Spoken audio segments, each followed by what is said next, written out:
Barang, barang. Aneh nah. Wah, kejati juga. Halo.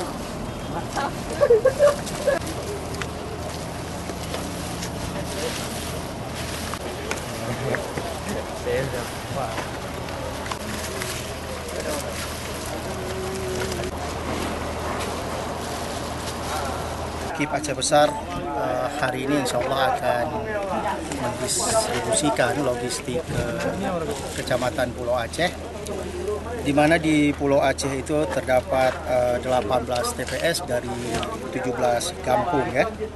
Kemudian dengan jumlah pemilih sekitar 3.015 orang, terdiri dari laki-laki sekitar 1.578 orang dan perempuan 1.437